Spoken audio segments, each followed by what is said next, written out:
If you have a relative with cancer who's suffering, you want them to try have anything that will help them. I think the voters in this state have approved the use of medical marijuana, properly regulated. I think the city of San Diego should be trying to make rules to allow these so-called dispensaries to happen rather than rules to try to prevent it. It's time that we brought a fairly regulated but necessary medical needs to suffering citizens.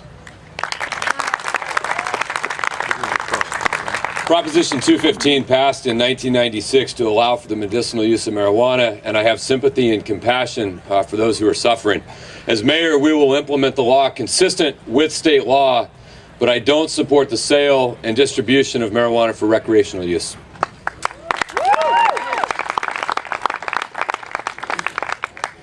My name's Steve Greenwald. I'm a medical doctor. First studied medical marijuana way back in first year med school, 44 years ago. This is old stuff to me. Marijuana should be decriminalized, used recreationally, used in medical if you want to. I can quote all the articles. And the bottom line is the state law has to be changed.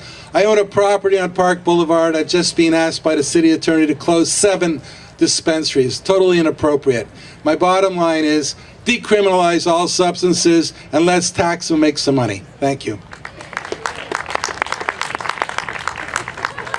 Ladies, I'm an idea man, and I have a great idea for this one.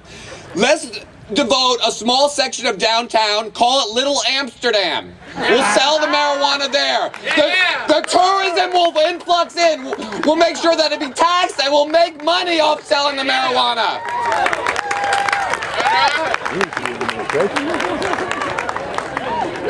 SB 1449 was just signed by Governor Arnold Schwarzenegger. It decriminalized marijuana basically to a speeding ticket. It's a slap on the wrist. I can't even believe we're still talking about this in this day and age. Haven't we learned anything from alcohol and prohibition? Really? Yeah.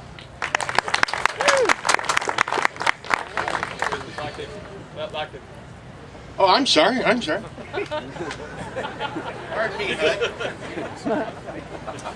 Running for mayor is a very serious issue. Medical marijuana was passed 16 years ago by the state. I will immediately, upon being mayor, appoint a drug czar. We will institute all regulations and taxing so that all complaints, all dispensaries, everything will be taken care of immediately. We need to have medical marijuana for the sick patients, but we need to have reasonable regulations and taxing, including allowing pot dispensaries in commercial areas. Thank you.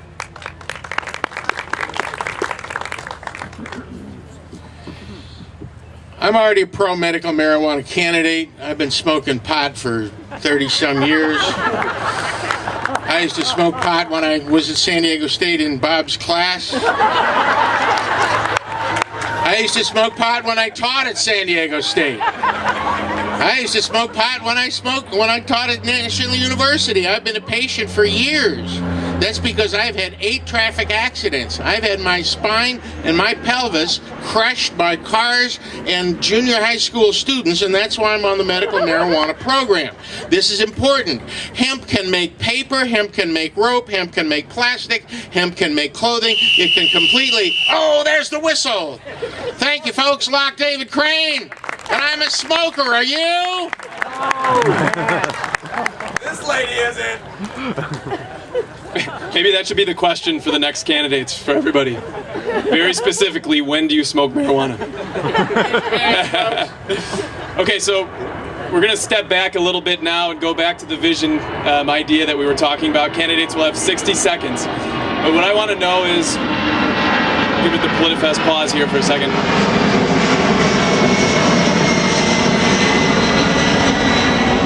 Perhaps I'm just a little bit inspired from having just coming back from vacation, but what I want to know is if the candidates, when they visited another city, if there's ever been an idea that they've come away from visiting and they thought San Diego must do that, or if they've ever looked at another city and just decided that is something that we can learn from and that San Diego must embrace.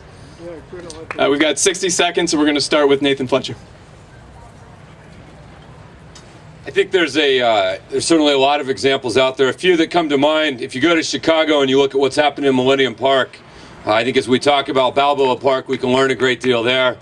I know in meetings with CEOs of innovative and technology companies, they talk about what San Jose did in partnering with the innovative economies to streamline their regulatory environment to make it easier to create jobs. We put out a plan in some ways as far as permitting that replicates what New York City does in terms of doing it online. One place you go, distributes all of the information out to different areas. Philadelphia and Miami have done amazing things with their arts community. Those are all examples we can follow. And one, I think, in particular that's relevant to the conversation we just had is what San Francisco did when it did not only just a stadium, but in the China Basin, a technology and innovation center. And so when people talk about a sports and entertainment district, I think what they ought to talk about is a sports and innovation district, one that's really focused on job creation and those new economy jobs. So there's certainly a lot of examples we can learn from, and those are just a few of them. Thanks.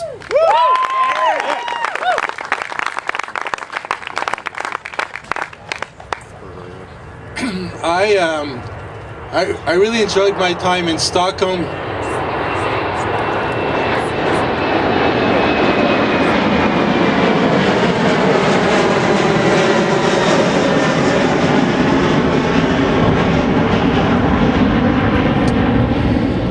When I was in Stockholm, Sweden, I really enjoyed the open-air orchestras they had over there. I remember American in Paris.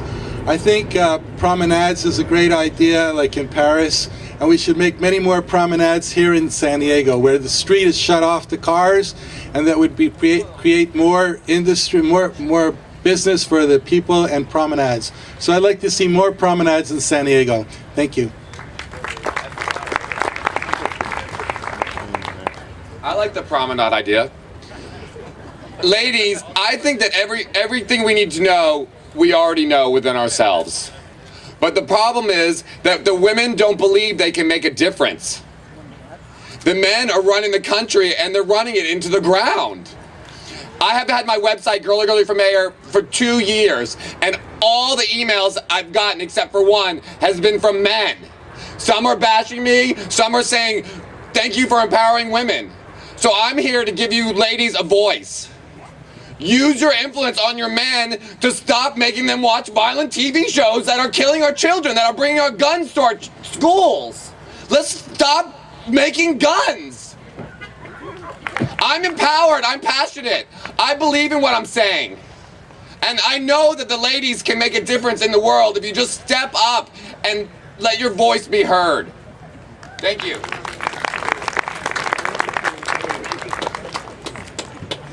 One of the examples I've seen that I really liked was when I was down in New Orleans visiting family. There's a city called Kenner, Louisiana. They have the best police department in all Louisiana. Firefighters, so much influx of money, and I wondered, how did they get all that? And then I realized they made a deal with a casino. The casino subsidizes all the public works projects, public service. The casino pays for it. San Diego needs to sell Torrey Pines to a tribe, build a casino and a resort, and have all the money come in, and we have no more issues. That's it. Simple. Call Donald Trump, Steve Wynn. We'll get it done.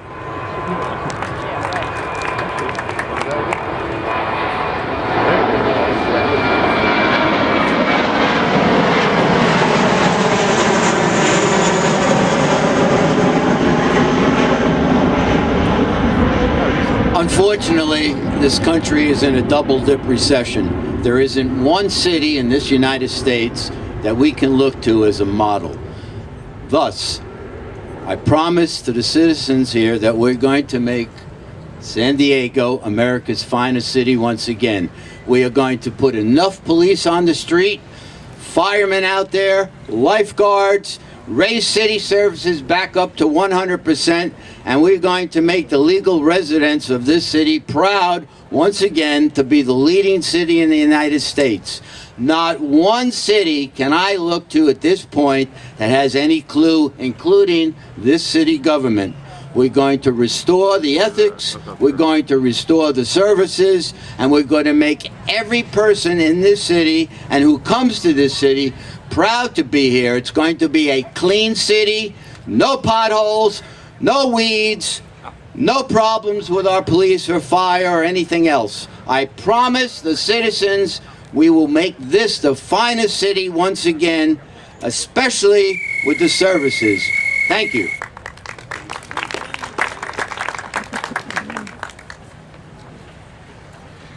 Hi, I'm Loch David Crane. Your question, I think, was about international cities, wasn't it? Either way. Okay, well, that's the way I took it. San Diego, of course, is a sanctuary city, which means we get all the lawbreakers we want, hot and cold. It's a terrible standard to set, and I would remove it immediately. I've been to Tokyo. They have tremendous overcrowding, but they learn how to handle it with efficiency. I've been to Rothenburg, Germany. I've learned how to preserve things that are thousands of years old and hundreds of years old, and we should do that in San Diego. We have a tremendous history here. It needs to be preserved and supported. I've been to Los Angeles, and I've seen how you can ruin a city with pollution and overcrowding.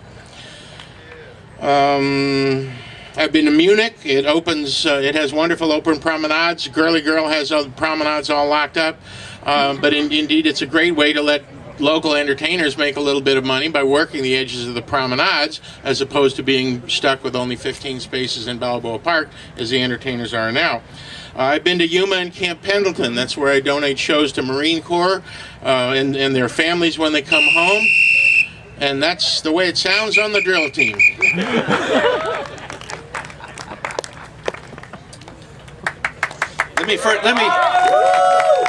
Let me quickly answer the question in its own terms. You know, you could go to Dallas and Miami and see World Trade Centers, which are fantastic. You go to Providence, Rhode Island, and see their water fire days. You go to San Antonio and see their river world. You go to cities that have rapid bus transit, all kinds of examples. But I will tell you, after a Filner administration, other cities will be looking at San Diego for the ways to do things. They will be looking at San Diego to see how we solved the homeless problem. They will look to San Diego to see how we elevated alternative energy to a major force. They will look at San Diego to see how we have solved the pension problem without throwing our employees under the bus. They will look to San Diego to see how we have created jobs. And they will look to San Diego to see a city, a whole city, that takes care of its children from 6 to 6. That's what education has to be. That's what a city can do. And other cities will look to San Diego for the example.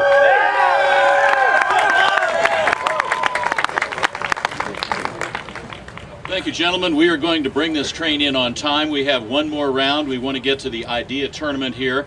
But as I said at the start, owing to the fact that they are public office holders, accountable to the voters, and also currently involved in public policy at the federal and state level, I'm going to address this question to Congressman Filner and Assemblyman Fletcher. And it basically stems from what happened to this city, this region, about 10 days ago, when 7 million people were thrown into the dark and business and industry sidelined, kind of exposing how fragile the infrastructure is. What are your thoughts on this, gentlemen? How can this be addressed so that it is not repeated? Go ahead. Alphabetical order. Okay, all right. You decide among yourselves. There's cooperation. I'll go first, Bob. You know, what you saw happen, I think, in a lot of ways, A, it doesn't make sense, and there's got to be a thorough investigation of how one person in Arizona can push the wrong plug and put out power to an entire region. But specifically as it relates to the city, in a lot of ways it demonstrates a decaying infrastructure. The simple fact that we don't have the ability, when the power goes out, to continue to ensure we have clean, reliable water. That we don't have the backup generators in place, we aren't prepared for the disasters. And I think in a lot of ways, it's reflective of a decade of decay where we haven't kept up what we need. We're not prepared. And one thing you know living in California is you have to be prepared for every possible disaster. And our city owes it to our citizens to make sure that you're not going to have to boil water in the event that the power goes out. And so I think it's one in a long line of things that we've got to work to address in San Diego to have a better future.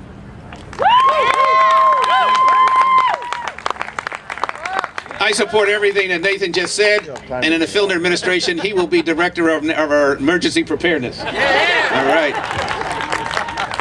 But you know what that revealed more than anything, and we can have the investigations and we can do all the things that Nathan said, but what it shows is how dependent we are on this centralized kind of energy system which rests on a few fossil fuels.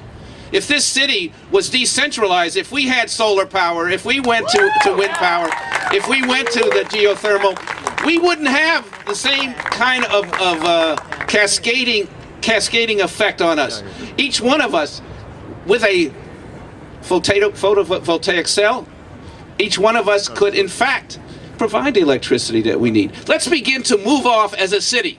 Let's have the public buildings solar powered, for example. Let's begin to show that we can have a city that is not subject to these disasters, that it comes from the kind of power that we use and the kind of centralized distribution system that we have. Let's move away from that. Let's other cities look to San Diego for that example.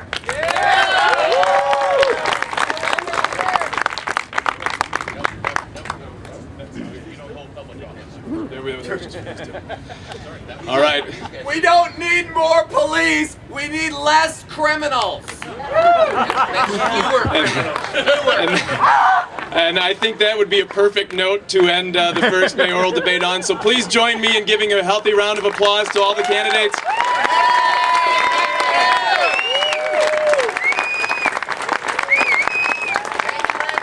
That was exactly the kind of spirited and fun debate we wanted to have. Please stick around for the Ideas Tournament, and I'm going to send it back to my buddy Scott Lewis.